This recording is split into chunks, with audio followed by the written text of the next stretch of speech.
Kawhi Leonard is without a doubt one of the best players in the NBA today. No matter where you put him in the MVP conversation, he's at least in the top 3 discussion, and he's done it with a combination of athleticism, grace, and sheer hard work. As a result, his footwork is impeccable, if not downright European, and this has helped him improve his scoring average every year of his career. Yeah, basically they isolated Leonard over on the wing, and he had a fadeaway. I thought he traveled before, took that shot. So let's look at what Kawhi Leonard is doing on this move.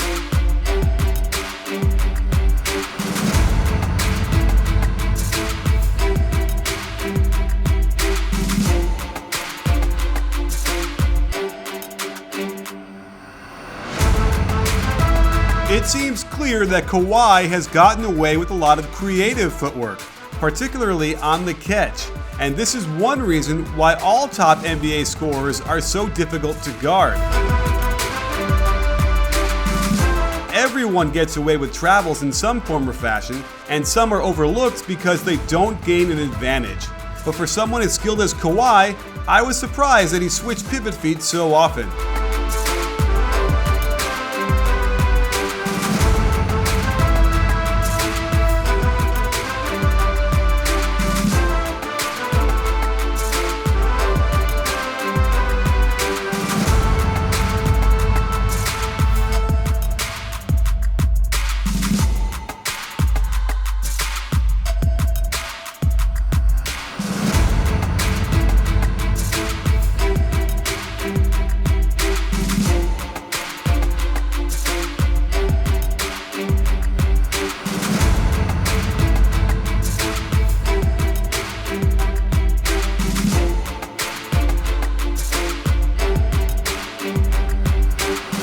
I decided to bring in Ronnie Nunn, an NBA referee of 19 years, head of NBA officials for 5, and director of development for 3 more, to get his opinion on whether he thinks these calls are worthy of the whistle.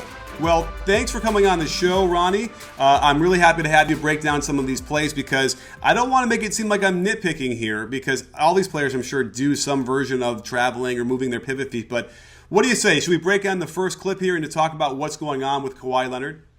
Yeah, let's take a look at it, and I'm sure it's beyond Kawhi Leonard, but because it's the playoffs, it's very much more noticeable. Sure. Well, we have in the fourth quarter in Memphis a little catch on the wing, and these are very subtle, I would imagine, right? How hard is this as a referee in real time to kind of catch this kind of creative footwork?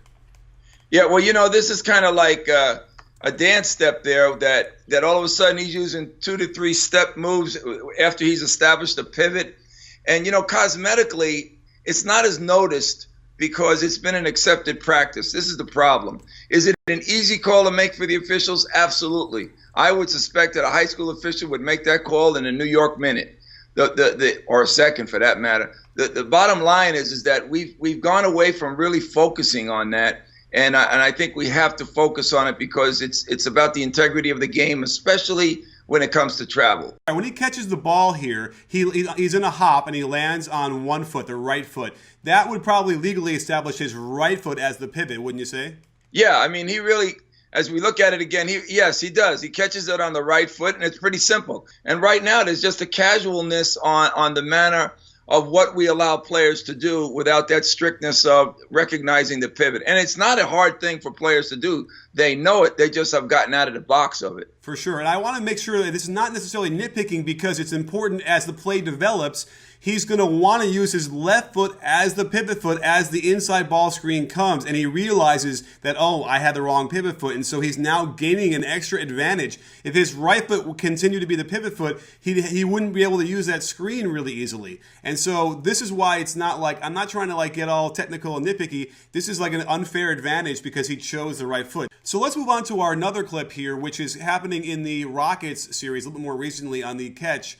And I love Kawhi Leonard because he uses the hop to attack, and it's explosive and it's quick. But I want you to walk us through what you see here, and then I can offer some other insights into why this becomes not nitpicky, but sort of a real crucial advantage that he probably shouldn't have. So walk us through what you're seeing here and what he's doing.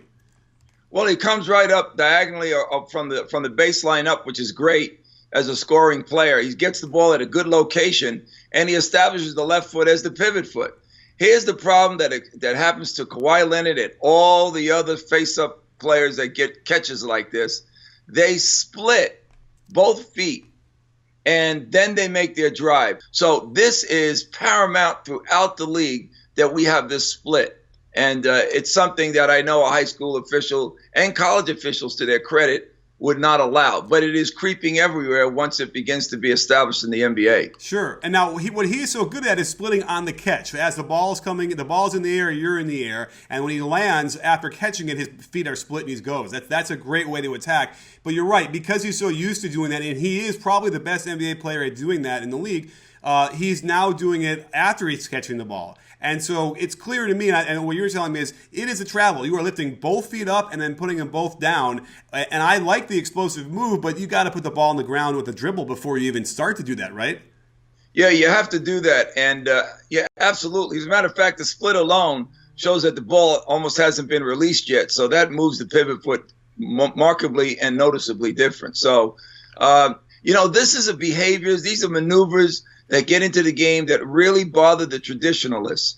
And it should. The problem is it's not a real main focal point to the game because there's so many other great things going on. The guys are doing great moves to the basket. The game has increased its speed and velocity, its skill set with shooting. But some of the basics on the skill set are a problem. This is not the gather 1-2 step that it's evolving in our game and it's been around.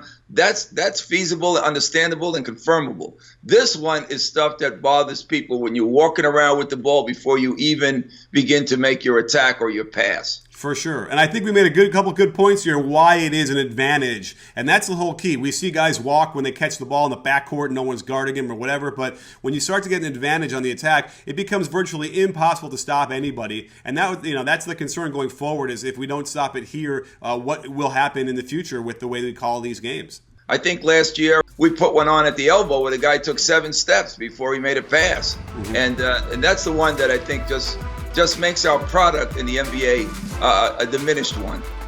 So there you have it, sports fans. While Kawhi Leonard is certainly not immune to bouts of footwork that contribute to making him unguardable, lots of players are liberal with their pivots and turns, and it's how the NBA has been evolving over time.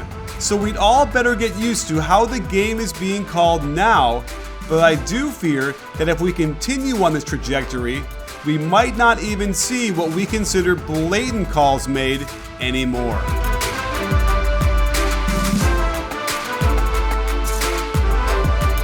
For even more great NBA content, subscribe to our YouTube channel and don't forget to hit that bell and make sure you enable notifications to get our videos when they're fresh.